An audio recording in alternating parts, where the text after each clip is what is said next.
That's quite the imagination. Almost seems like a fairy tale. I mean, at this day and age, it's hard to even think of a time before filters, before Photoshop, Facetune, before all of these things. They've more or less become a part of our lives. And they've definitely become a huge aspect of how we interact.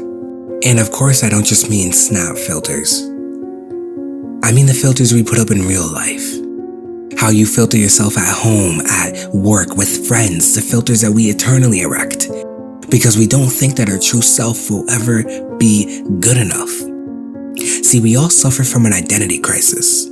Not because that's the new norm, but because we are raising a generation with a highly damaged self-perception.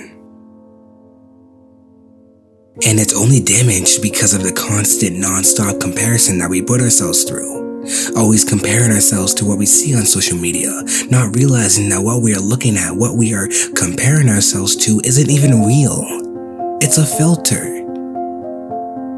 I mean, why do we even call it social media? We might as well call it by its real name. Social myth. It's a myth. I mean, try it for yourself. Take a picture, any picture, and put it through 5 different filters, and I promise you, you won't get the same image back. It'll look different, it'll make you feel different, it might as well be a whole different picture entirely.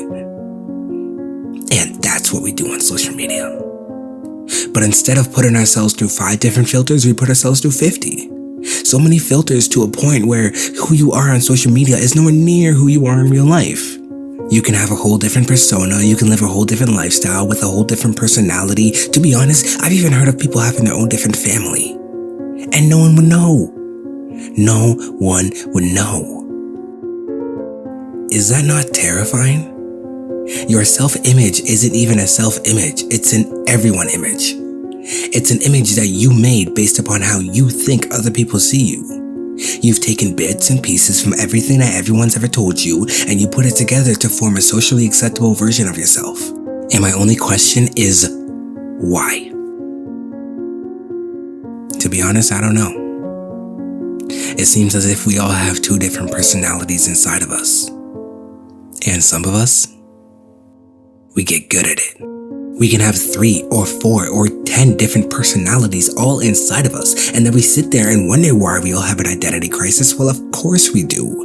You're trying to be so many different people, you've put so many different filters over your self-image that you don't even recognize the person in the mirror. All I'm saying is, if you're trying to compare yourself to what you see through your phone, you're going to live the rest of your life chasing. Always chasing but never getting to what you want.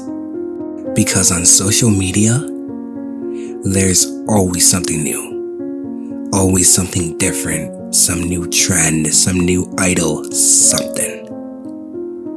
And at the end of the day, that's okay. Unfortunately, social media is getting unavoidable. However, I need you to take care of yourself. Take care of your mental health. Take care of all of it. You don't have to cut off social media entirely. Just slow it down. Slow down how much it influences you, and watch how much happier you become. Imagine if we all allowed ourselves to be completely unfiltered all the time. What a world that would be.